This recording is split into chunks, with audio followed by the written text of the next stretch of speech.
Hello friends, welcome to the success Kendra. Friends देखिए, आज इस वीडियो में हम लोग बिहार दरोगा नई भर्ती 2023 के लिए एडुटेरिया के प्रैक्टिस बुक को कवर करेंगे। आज हमारा यह पहला वीडियो है और इसमें केवल और केवल महत्वपूर्ण प्रश्न है। साथ ही साथ नए करंट अफेयर्स के साथ यह सेट आपको देखने को मिलेगा। फ्रेंड्स, चैनल को सब्सक्राइब कर लीजिए और बेल आइकन को दबा लीजिएगा ताकि कोई भी इम्पोर्टेंट वीडियो बिहार दरोगा नई भर्ती 2023 से संबंधित अपलोड किया जाए तो उसका नोटिफिकेशन सबसे पहले आपके पास पहुंच जाए।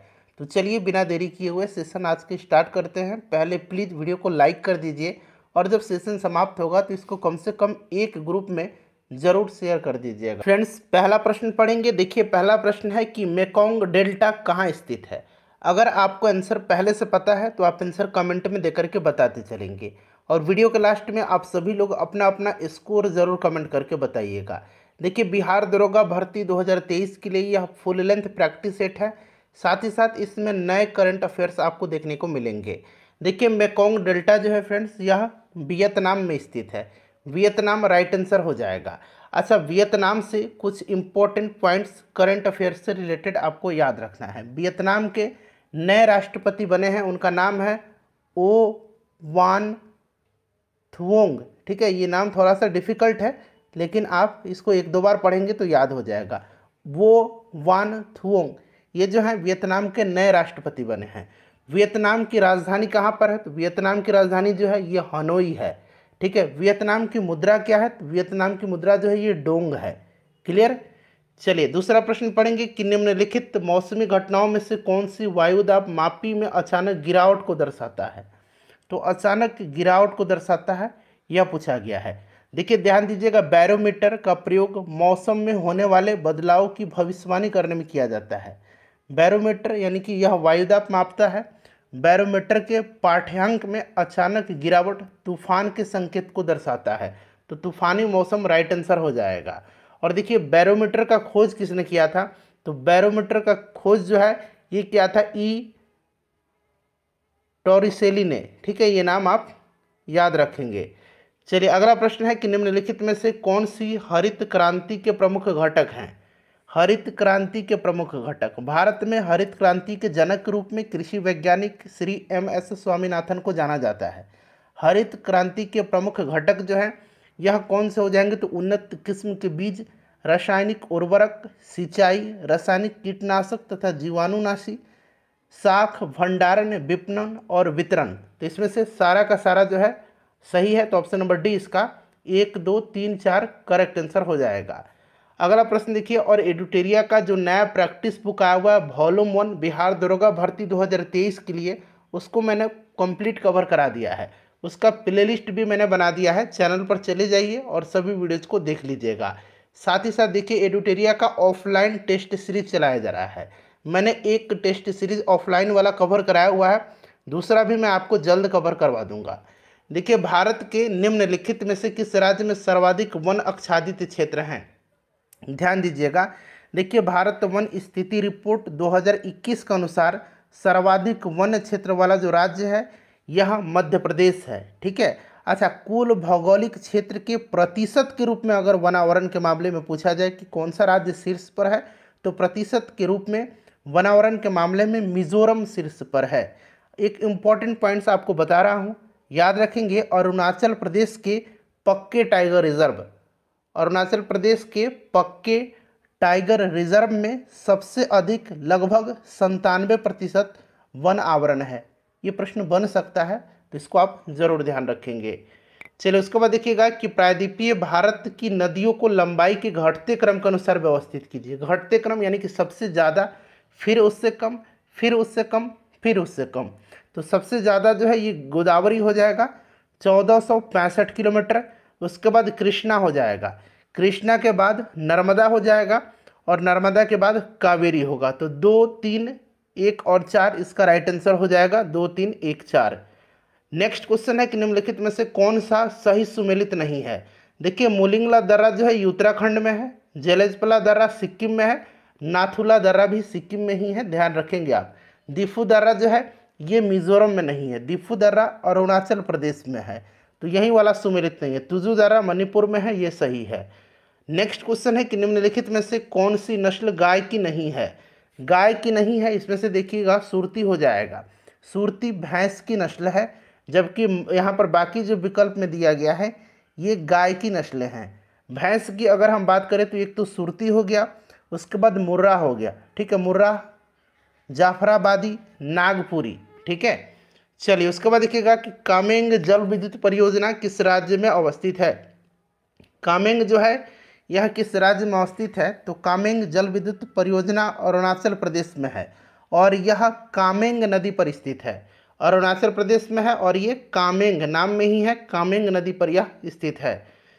सबसे पहला सफल आधुनिक सूती वस्त्र कारखाना कहाँ स्थापित किया गया था।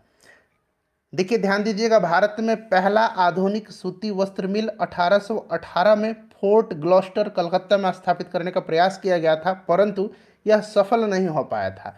इसके बाद आगे चल करके 1854 में केजी एन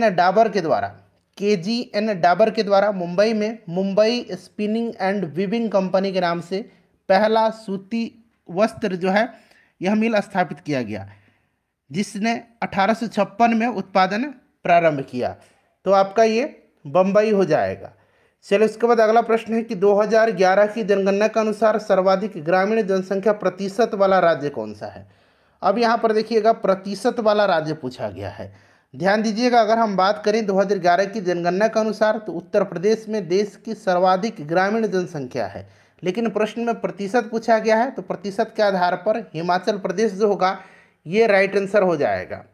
नेक्स्ट क्वेश्चन है कि देखिए उष्ण तथा शुष्क पवन शामल जो कि एक स्थानीय हवा है कहाँ पाई जाती है, तो गर्म और शुष्क हवा शामल जो है यह कहाँ पर पाई जाती है, तो फ्रेंड्स यह इराक में पाई जाती है। चलिए नेक्स्ट क्वेश्चन कर लेंगे। अगला प्रश्न है हमारा कि निम्नलिखित में से कौन सा इसमें से सही है। तो देखिए इसमें पूछा गया है कि कौन सा जो है सही है, तो राष्ट्रपति संसद का सत्र आहूत करता है, बिल्कुल सही दिया गया है। राष्ट्रपति लोकसभा भंग कर सकता है प्रधानमंत्री की सलाह पर, बिल्कुल सही है। राष्ट्रपति सदन का सत्रावसान कर सकता है, ये भी सही दिया गया है, ठीक है। राष्ट्रपति सदन को स्थगित कर सकता है, ये गलत दिया गया है। देखिए लोकसभा की बैठक स्थगित करने अथवा गणपूर्ति न होने पर सदन की बैठक निलंबित करने का अधिकार यह लोकसभा के अध्यक्ष के पास है, ठीक है, न कि राष्ट्रपति के पास। तो सही कौन सा है, तो 1, 2 और 3 जो है यह सही दिया गया है। Option number C right answer हो जाएगा। उसके बाद देखिए विधान परिषद धन विधेयकों को अधिकतम कितने दिन तक यानी कि कितने माह तक रोक सकती है। दिन भी दिया गया है, यहाँ माह भी लिखा गया है, ठीक है। अब यहाँ पर ध्यान देने योग्य बात है, जो मैं बता रहा हूँ ध्यान से सुनिएगा। देखिए यहाँ पर ध्यान देंगे फ्रेंड्स कि साधारण विधेयक को दोनों सदनों में पेश किया जा सकता है, परंतु असहमति की स्थिति में विधानसभा प्रभावी होती है। विधान परिषद किसी भी विधेयक को अधिकतम 4 माह तक रोक सकती है। और यहाँ पर जो है धन विधेयक दिया गया है, तो धन विधेयक को यह 14 दिनों से अधिक नहीं रोक सकती है, तो 14 दिन इसका राइट आंसर हो जाएगा, ठीक है फ्रेंड्स। 14 दिन के बाद विधेयक को विधान परिषद से स्वतः ही पारित मान लिया जाता है। क्लियर है, याद रहेगा आपको। चलिए नेक्स्ट क्वेश्चन कर लेंगे। अगला प्रश्न है हमारा कि निम्नलिखित में से कौन सी शक्ति राज्यपाल को नहीं दी गई है। इसमें से देखिए राज्यपाल को कौन सी शक्ति नहीं दी गई है, तो राज्य लोक सेवा आयोग को सदस्य को हटाने का अधिकार, नियुक्त करने का अधिकार है लेकिन हटाने का अधिकार नहीं है। Option number B right answer हो जाएगा। अगला प्रश्न है कि भारतीय संविधान के अंतर्गत कल्याणकारी राज्य की अवधारणा निम्नलिखित में से किस अनुच्छेद में वर्णित है। तो कल्याणकारी राज्य की अवधारणा जो है इतना तो आपको पता है कि यह राज्य के नीति निर्देशक तत्वों में है। नीति निर्देशक तत्व जो है यह आयरलैंड के संविधान से लिया गया है। और आयरलैंड ने किस देश के संविधान से लिया है, तो आयरलैंड ने स्पेन से लिया है, ठीक है, ये इतना याद रखेंगे। और यह किस अनुच्छेद में वर्णित है, तो देखिए अनुच्छेद 38 में है। अनुच्छेद 38 का क्या कहता है कि राज्य सामाजिक, आर्थिक और राजनीतिक न्याय सुनिश्चित कर आय, स्थिति, सुविधाओं तथा अवसरों में असमानताओं को कम करके सामाजिक व्यवस्था को सुरक्षित एवं संरक्षित कर लोगों के कल्याण को बढ़ावा देने का प्रयास करेगा। तो यही है कल्याणकारी राज्य की अवधारणा अनुच्छेद 38 में।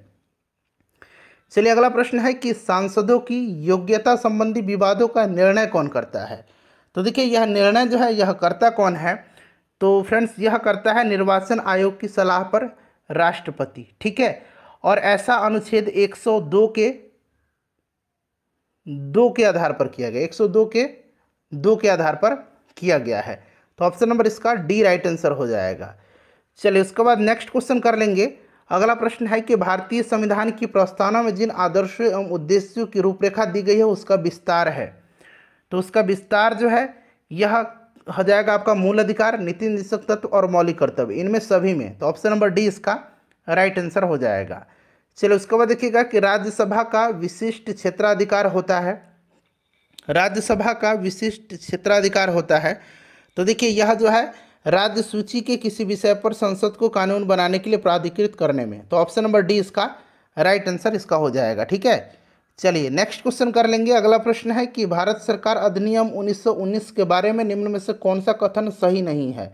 इसमें से सही नहीं पूछा गया है। देखिए इसमें से जो सही नहीं है वो बताइएगा 1919 के। तो इसने सांप्रदायिक प्रतिनिधित्व की प्रथा को आगे बढ़ाया, आगे बढ़ाने की बात कर रहा है, ठीक है। तो ये सही है, इसमें मॉन्टेग्यू चेम्सफोर्ड सुधार के रूप में जाना जाता है, सही है। इस अधिनियम के तहत भारत में लोक सेवा आयोग का गठन का प्रावधान किया गया, सही है। इसके तहत अप्रत्यक्ष चुनाव प्रणाली की शुरुआत हुई थी, ठीक है, ये गलत दिया गया है। क्लियर। अप्रत्यक्ष चुनाव प्रणाली की शुरुआत 1892 के भारत परिषद अधिनियम के तहत जो है पारित किया गया था। तो option number D correct answer हो जाएगा। चलिए उसके बाद नेक्स्ट क्वेश्चन है कि संविधान में संशोधन हेतु कितने विधियों प्रणालियों को अपनाया गया है। तो यह विधि और प्रणाली जो है यह कितने हैं, 3 प्रकार के हैं। संसद में सामान्य बहुमत के आधार पर, उसके बाद देखिए संसद के दोनों सदनों में अलग अलग विशेष बहुमत के आधार पर, और एक विशेष बहुमत प्लस कुल राज्यों की आधी विधायकों के आधार पर। चलिए क्वेश्चन नंबर 21 करेंगे। यहाँ से देखिए क्वेश्चन नंबर 21 स्पष्ट है। यहाँ से देखिए भारत के राष्ट्रपति का कार्यकाल के अनुसार सही क्रम बताना है। सही क्रम इसमें से जो हो जाएगा, सबसे पहले आपका बीबी गिरी, फिर नीलम संजीव रेड्डी, फिर ज्ञानी जैल सिंह और R Venkataraman. Option number B correct answer हो जाएगा। उच्चतम न्यायालय का न्यायाधीश बनने के लिए न्यूनतम आयु सीमा होनी चाहिए। न्यूनतम आयु सीमा जो है यह निर्धारित नहीं की गई है, लेकिन 65 वर्ष से अधिक की आयु नहीं होनी चाहिए, ये निर्धारित किया गया है। किसी भी उच्च न्यायालय में 5 वर्ष तक न्यायाधीश या 10 वर्ष तक वकालत किया हो। क्लियर। और राष्ट्रपति की नज़र में वह पारंगत विधि वेता हो, यानी कि विधि का उसके पास संपूर्ण ज्ञान हो। ऑप्शन नंबर डी हो जाएगा। निम्नलिखित में से विटामिन कौन सा है। देखिए इसमें से कैरोटीन जो है यह एक प्रकार का प्रोटीन है, इंसुलिन और एड्रेनलिन हार्मोन है। राइबोफ्लेविन जो है यह विटामिन B2 का रासायनिक नाम है, याद रखेंगे आप। चलिए उसके बाद देखिएगा कि वर्तमान समय में दूध को संतुलित आहार नहीं माना जाता है क्योंकि इसमें अभाव है। तो दूध में आयरन और विटामिन सी की पर्याप्त मात्रा में उपस्थित न होने के कारण आजकल दूध को संतुलित आहार नहीं माना जाता है। अगला प्रश्न है कि निम्नलिखित में से किसका संश्लेषण यकृत के द्वारा होता है, किस विटामिन का संश्लेषण। तो यह विटामिन जो है इसका नाम है विटामिन के, ठीक है। विटामिन के का संश्लेषण जो है यकृत करता है। विटामिन के रक्त का स्कंदन करने में सहायक होता है, थक्का बनाने में सहायक होता है। और विटामिन डी जो है इसका संश्लेषण जो होता है ये त्वचा में होता है, ठीक है, इसको भी आप ध्यान रखेंगे। चलिए नेक्स्ट क्वेश्चन है कि स्तनपायियों में स्वेद ग्रंथियां मूलतः संबंधित है। स्वेद ग्रंथियां स्तनी वर्ग के प्राणियों के स्किन में, त्वचा में पाया जाता है। कहाँ पर, त्वचा में। और यह ग्रंथियां तापमान को नियंत्रित करती हैं। तो तापमान नियमन से राइट आंसर हो जाएगा। मूत्र का असामान्य घटक कौन सा है। मूत्र का असामान्य घटक जो है इसका नाम एल्ब्यूमिन है। Option number C correct answer हो जाएगा, ठीक है फ्रेंड्स, ध्यान रखेंगे। मूत्र का रंग जो है यह पीला किसके कारण से होता है, यह प्रश्न पूछा जाता है। तो यह होता है यूरोक्रोम के कारण। किसके कारण, यूरोक्रोम के कारण मूत्र का रंग पीला होता है। चलिए नेक्स्ट क्वेश्चन करेंगे कि डॉक्टरों के द्वारा प्रयोग किया जाने वाला स्टेथोस्कोप किस सिद्धांत पर कार्य करता है। स्टेथोस्कोप जो है यह सिद्धांत पर कार्य करता है ध्वनि के परावर्तन के। तो ध्वनि का परावर्तन करेक्ट आंसर इसका हो जाएगा। उसके बाद देखिए निम्नलिखित में से वह रुधिर वाहिका कौन सी है जो जिगर को ऑक्सीजन जनित रुधिर को ले जाती है, बताइए। तो फ्रेंड्स यह है यकृत धमनी, ठीक है, यकृत धमनी, ध्यान रखेंगे। हिपैटिक धमनी इसको कहा जाता है। देखिए एस्ट्रोजन और प्रोजेस्टेरॉन का स्रावन निम्नलिखित में से किसके द्वारा नियंत्रित होता है। एस्ट्रोजन और प्रोजेस्टेरॉन यह मादा लिंगी हार्मोन है, ठीक है, याद रखेंगे यह मादा लिंगी हार्मोन है और यह जो होता है नियंत्रित होता है पीयूष ग्रंथि के द्वारा, ठीक है। एस्ट्रोजन और प्रोजेस्टेरॉन का स्रावन पीयूष ग्रंथि के जो है FSH, ठीक है, FSH और LH हार्मोन के द्वारा नियंत्रित होता है। तो ये आपका पीयूष ग्रंथि, इसको मास्टर ग्रंथि कहा जाता है पीयूष ग्रंथि को। एस्ट्रोजन और प्रोजेस्टेरॉन मादा लिंगी हार्मोन है, ठीक है, और एक टेस्टोस्टेरोन होता है, टेस्टोस्टेरोन, ये जो होता है पुरुष लिंगी हार्मोन है। चलिए उसके बाद देखिएगा कि जैव ईंधन किसके बीज से प्राप्त होता है। जैव ईंधन जो है ये जैट्रोफा के बीज से प्राप्त होता है। गेहूं का धब्बा रोग किसके कारण होता है। गेहूं का धब्बा रोग जो है यह होता है किसके कारण, तो फ्रेंड्स यह होता है ऑप्शन नंबर सी हो जाएगा ऑस्टिलेगो टिट्रिसी के कारण। कौन से दो आधारभूत बल दो न्यूट्रॉन के बीच आकर्षण बल उपलब्ध करा सकते हैं, तो ये करा सकते हैं गुरुत्वीय और नाभिकीय। गुरुत्वीय और नाभिकीय दो न्यूट्रॉन के बीच आकर्षण बल निम्न होते हैं, जिसका नाम है गुरुत्वीय बल और नाभिकीय बल। चलिए उसके बाद देखिएगा नेक्स्ट क्वेश्चन करेंगे।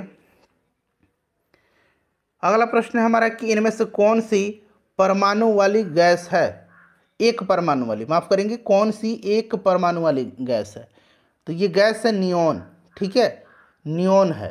उसके बाद देखिएगा कि ऑक्सीजन की ऑक्सीकरण संख्या होती है केवल प्लस, यहाँ पर देखिए दिया गया है, तो यह होती है किसमें, तो देखिए साधारणतः क्या होता है कि ऑक्सीजन की ऑक्सीकरण संख्या -2 में होती है, परंतु OF2 में जो है इसकी संख्या +2 होती है, तो ऑप्शन नंबर ए हो जाएगा।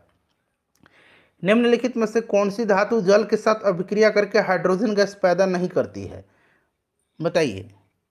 तो राइट आंसर कैडमियम हो जाएगा इसका, कौन सा, कैडमियम, ठीक है, कैडमियम। नेक्स्ट क्वेश्चन करेंगे कि पायस एक कोलाइड होता है, तो पायस जो है एक कोलाइड होता है द्रव में द्रव का, ठीक है, द्रव में द्रव का यह एक कोलाइडी निकाय है, जैसे दूध, पायसीकृत तेल इत्यादि। अगला प्रश्न है कि उच्च ऑक्टेन ईंधनों के उत्पादन में उत्प्रेरक के रूप में निम्नलिखित में से किसका प्रयोग किया जाता है, तो फ्रेंड्स ये किया जाता है किसका, H2SO4 का, H2SO4 का प्रयोग किया जाता है, ठीक है। नेक्स्ट क्वेश्चन है कि रेडियोधर्मी पदार्थ में किसके उत्सर्जन के दौरान कोई परिवर्तन द्रव्यमान या आवेश में नहीं होता है, तो इसका नाम है गामा उत्सर्जन, ठीक है, गामा उत्सर्जन के दौरान कोई भी परिवर्तन नहीं होता है। प्लास्टर ऑफ पेरिस जमाने के लिए आवश्यक है। प्लास्टर ऑफ पेरिस बताइएगा, प्लास्टर ऑफ पेरिस की जल से विक्रिया कराने पर ऊष्मा उत्पन्न होती है और यह शीघ्रतम से जिप्सम में बदल करके यह जम जाता है, ठीक है, इस क्रिया को प्लास्टर ऑफ पेरिस की जमना कहा जाता है। तो जल योजन द्वारा अनहाइड्रेट बनाना, ऑप्शन नंबर डी। उसके बाद देखिएगा कि पृथ्वी निम्नलिखित में से क्या है। पृथ्वी जो है यह ऊष्मा की खराब अवशोषक है और खराब विकिरक है, ठीक है, ऑप्शन नंबर डी सही आंसर हो जाएगा इसका। आवर्धक लेंस क्या होता है, आवर्धक लेंस जो है यह क्या होता है, तो यह अल्प फोकस दूरी सहित उत्तल लेंस है, option number D correct answer हो जाएगा। चलिए उसके बाद नेक्स्ट क्वेश्चन करेंगे कि क्वार्ट्ज किससे बनता है। क्वार्ट्ज जो है यह एक रूपांतरित चट्टान है। क्वार्ट्ज कैल्शियम सिलिकेट के रूपांतरण से बनता है, कैल्शियम सिलिकेट के। उसके बाद देखिए बॉल पेन किस सिद्धांत पर जो है काम करता है। बॉल पेन जो है यह पृष्ठ तनाव और केशिकत्व के सिद्धांत पर कार्य करता है। पृष्ठ तनाव और केशिकत्व, यहाँ देखिए पृष्ठ तनाव दिया गया है और केशिकत्व भी आप याद रखेंगे। उसके बाद देखिएगा कि तड़ित निम्नलिखित में से किसके द्वारा उत्पन्न होती है। तड़ित विद्युत विसर्जन के द्वारा उत्पन्न होता है, विद्युत विसर्जन के द्वारा। तड़ित चालक का प्रयोग भवनों की सुरक्षा करने के लिए किया जाता है। अगला प्रश्न है कि लेजर का आविष्कार किसने किया था। लेजर का फुल फॉर्म क्या होता है, light amplification by stimulated emission of radiation. इसका आविष्कार TH मैमन के द्वारा किया गया था। लेजर का प्रयोग संचार, सूचना तकनीक, दूरी, समय मापन, होलोग्राफी, औद्योगिक क्षेत्रों में किया जाता है। TH मैमन हो जाएगा। उसके बाद देखिए तापमान घटने के साथ साथ किसी धातु के प्रतिरोध पर क्या प्रभाव पड़ता है। धातु का प्रतिरोध जो होता है तापमान घटने से क्या होगा, धातुओं का विद्युत प्रतिरोध जो होता है तापमान के बढ़ने से बढ़ता है, ठीक है, तापमान के बढ़ने से बढ़ता है, जबकि उसका जो विद्युत प्रतिरोध होता है धातु का, तापमान घटने से घटता है। तो यहाँ तो घट जाएगा, बढ़ने से बढ़ेगा, यहाँ घटने से घटेगा। चलिए, भारत में सहकारी बैंकों का गठन कितने स्तर पर किया गया है?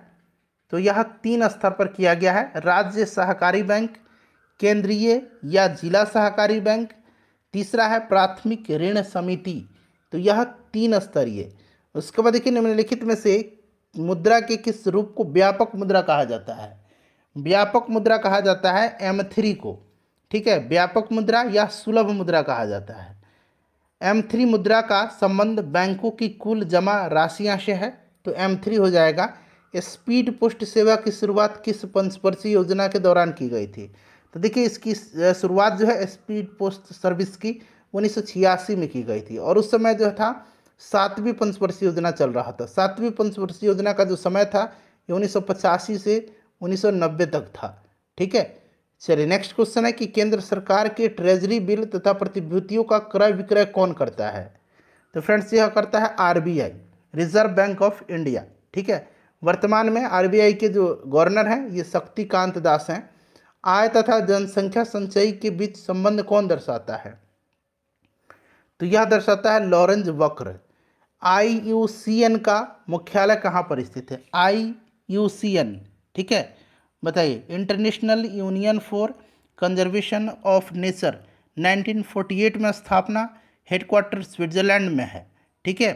और रेड डाटा बुक जो है, रेड डाटा बुक IUCN के द्वारा ही प्रकाशित किया जाता है, जिसमें कि विभिन्न प्रजातियों के जीव तथा पौधे जिन पर अस्तित्व का संकट है उनके नाम दर्ज किए जाते हैं। तो ये आपका स्विट्जरलैंड हो जाएगा। देखिए, रामसर संधि पर भारत में किस वर्ष हस्ताक्षर किया गया? तो 1971 में हुआ था रामसर संधि, स्थापना इसकी, और भारत ने इस पर 1982 में हस्ताक्षर किया था, 1982 में। और अब तक भारत में 75 रामसर साइट है, इसको ध्यान रखेंगे। चलिए, जल संसाधन दिवस कब मनाया जाता है? तो जल संसाधन दिवस 10 अप्रैल को मनाया जाता है। जल दिवस जो है यह 22 मार्च के दिन मनाया जाता है। नेक्स्ट क्वेश्चन कर लेंगे कि भारतीय वनस्पतिक सर्वेक्षण संस्थान कहाँ पर है? तो भारतीय वनस्पतिक सर्वेक्षण संस्थान जो है यह कहाँ पर है? तो कोलकाता में है। भारतीय वन संरक्षण संस्थान जो कहाँ पर है? तो भारतीय वन सर्वेक्षण संस्थान देहरादून में है। तो ये कोलकाता हो जाएगा। निम्न प्रश्नों का सही मिलान करें। देखिए, तारापुर जो है ये कहाँ पर है? तो तारापुर महाराष्ट्र में है। कैगा परमाणु ऊर्जा संयंत्र जो है यह कर्नाटक में है। कुंडलकुलम जो है यह तमिलनाडु में है। नरोरा जो है उत्तर प्रदेश में है। तो इसको अब आप लोग मिला लेंगे, A का 3, B का 1, C का 4 और D का 2। चलिए, नेक्स्ट क्वेश्चन है कि सॉन्ग ऑफ इंडिया पुस्तक के लेखक कौन है? सॉन्ग ऑफ इंडिया पुस्तक को लिखा किसने है? तो फ्रेंड्स, इसको लिखा है सरोजनी नायडू जी ने। सरोजनी नायडू हो जाएगा। अच्छा, देखिए, grand old lady of the independence movement के नाम से किनको जाना जाता है? Grand old lady. Old man तो आपको पता है, grand old man of India कहा जाता है दादा भाई नौरोजी को। Grand old lady of independence movement ये कहा जाता है अरुणा असफ अली को, ठीक है। भारत छोड़ो आंदोलन का प्रारूप किसने बनाया था? इसका आंसर आप मुझे कमेंट करके बताएंगे, अभी तुरंत कमेंट करके बताइए। देखिए, भारत छोड़ो का जो नारा है यह यूसुफ मेहरअली के द्वारा तैयार किया गया था। भारत छोड़ो का नारा किसके द्वारा? यूसुफ मेहरअली के द्वारा जो है यह तैयार किया गया था। चलिए, इसको ध्यान रखेंगे। जिल ए इलाही की उपाधि किस शासक ने धारण की थी? जिल ए इलाही, इसका मतलब होता है पृथ्वी पर ईश्वर की छाया, और यह उपाधि बलबन ने जो है धारण की थी। बलबन राइट आंसर हो जाएगा। गुलाम वंश का शासक था, इसने रक्त और लहू की नीति का पालन किया था। ईरानी त्यौहार नौरोज भी इसी ने प्रारंभ किया था। जैन धर्म के तीसरे तीर्थंकर कौन है? पहले तीर्थंकर ऋषभदेव, दूसरे अजितनाथ, तीसरे संभवनाथ थे, ठीक है, संभवनाथ है। क्लियर? अजितनाथ दूसरे थे, ऋषभदेव पहले हैं। चलिए, नेक्स्ट क्वेश्चन कर लेंगे कि इल्बर्ट बिल विवाद के कारण किस गवर्नर जनरल को त्यागपत्र देना पड़ा था? तो यह गवर्नर जनरल कौन था? तो यह लॉर्ड रिपन था। इल्बर्ट बिल 1883-84 में आया था, और इसके कारण इसका कार्यकाल समाप्त होने के पूर्व ही इसको त्यागपत्र देना पड़ा था। क्लियर? लॉर्ड रिपन को जो है स्थानीय स्वशासन का जनक कहा जाता है। किसने कहा था कि कांग्रेस के लोग पद के भूखे हैं? पद के लोग भूखे हैं, यह कहा था बंकिम चंद्र चटर्जी ने। ठीक है, बंकिम चंद्र चटर्जी ने। पालखेड़ा का युद्ध किसके मध्य हुआ था? देखिए, पालखेड़ा का युद्ध जो है यह 1728 में हुआ था। 1728 में बाजीराव प्रथम और निजाम उल मुल्क के मध्य में। ठीक है, चलिए। और एक है खेड़ा का युद्ध जो 1707 में हुआ था, खेड़ा का युद्ध। शक्कर खेड़ा का युद्ध 1724 में हुआ था और पाल खेड़ा का 1728 में। देखिए, किस मुगल शासक को शाही दरवेश कहा जाता है? शाही दरवेश जो है यह कहा जाता है औरंगजेब को शाही दरवेश, जिंदा पीर, आलमगीर, इन सब के नाम से जाना जाता है। कांग्रेस के किस अधिवेशन में प्रत्येक कांग्रेसी को खादी पहनना अनिवार्य कर दिया गया था? तो ये कांग्रेस का 1926 में गुवाहाटी अधिवेशन था। इसकी अध्यक्षता श्रीनिवास अयंगर ने किया था और इस अधिवेशन में प्रत्येक कांग्रेसी को खादी पहनना अनिवार्य किया गया था। और 41वां अधिवेशन, देखिए, निम्नलिखित में से किस स्थान पर भारत छोड़ो आंदोलन के दौरान समानांतर सरकार का गठन नहीं किया गया था? नहीं किया गया है। तो देखिए, समानांतर सरकार का गठन जो है ये महदहा में नहीं किया गया था, बलिया, सतारा और तमलुक में किया गया था। असहयोग आंदोलन के दौरान महात्मा गांधी को कब गिरफ्तार किया गया था? तो महात्मा गांधी को जो है 10 मार्च 1922 को असंतोष फैलाने के आरोप में गिरफ्तार कर दिया गया था और उनको 6 वर्ष की कैद की सजा सुनाई गई थी।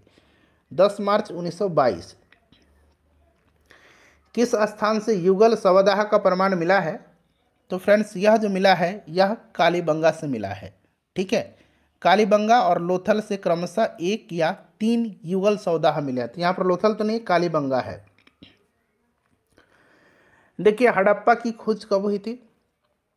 तो 1921 में। ठीक है, दयाराम साहनी खोजकर्ता थे। चनहुजड़ो 1931 में, रंगपुर 1953-54, लोथल 1957। तो आप लोग मिला लीजिएगा। ठीक है, चलिए, ऑप्शन नंबर ए हो जाएगा इसका राइट आंसर।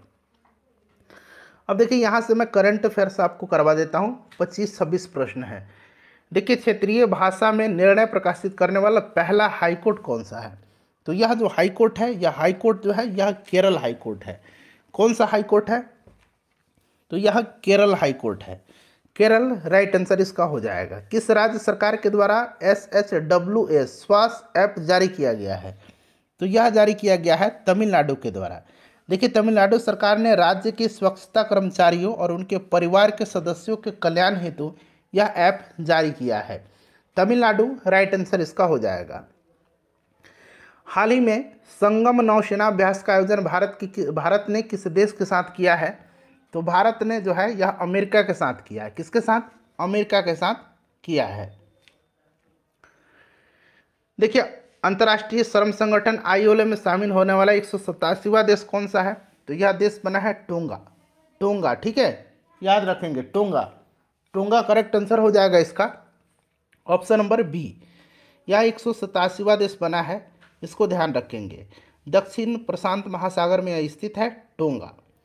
और यहाँ पर ILO का अगर हम बात करें कि डायरेक्टर जनरल कौन है, तो गिलबर्ट होंगबो है। Gilbert Houngbo.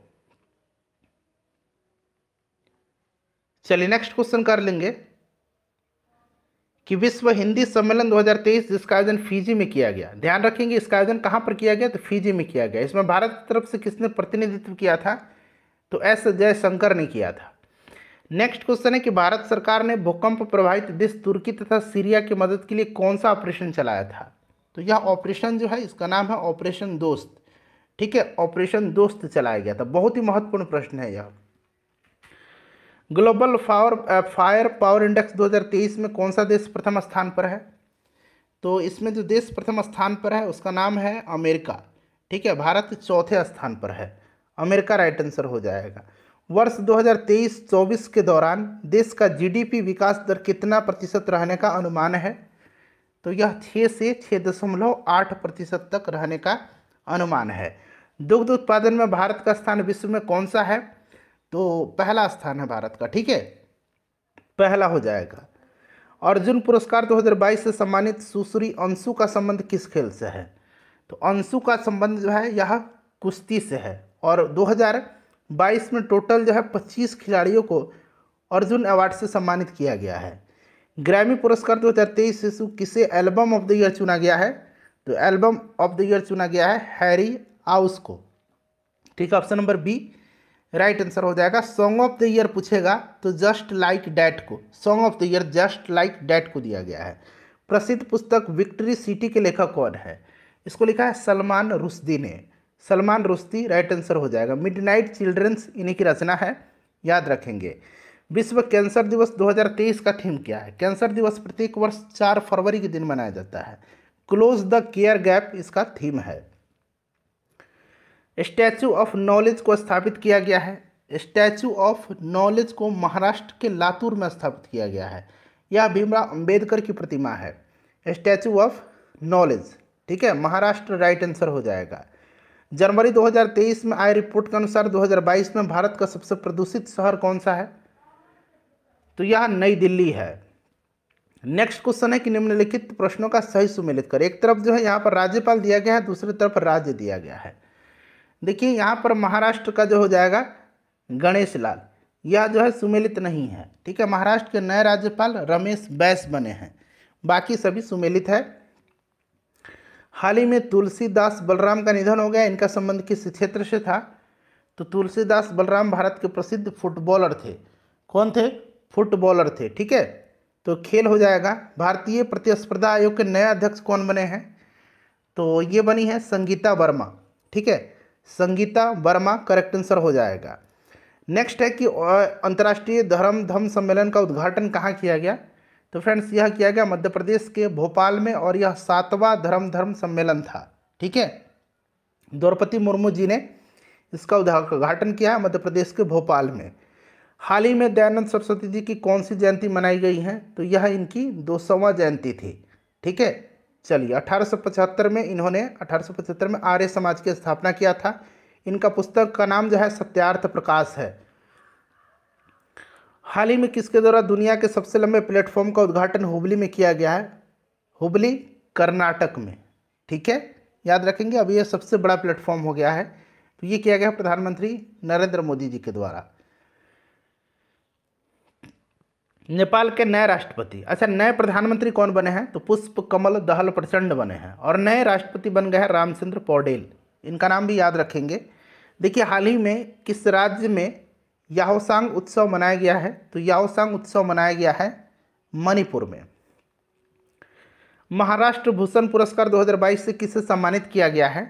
तो इनका नाम है अप्पा साहब धर्माधिकारी। इन्हीं को जो है सम्मानित किया गया है। पहली बार महाराष्ट्र भूषण पुरस्कार की शुरुआत 1996 में 1996 में किया गया था। वंदे भारत ट्रेन का संचालन करने वाली पहली महिला ड्राइवर कौन बनी है? तो इनका नाम क्या है? इनका नाम है सुरेखा यादव। वीडियो को लाइक कर दीजिएगा और प्लीज़ शेयर कर दीजिए। यह सीरीज़ कंटिन्यू रहे।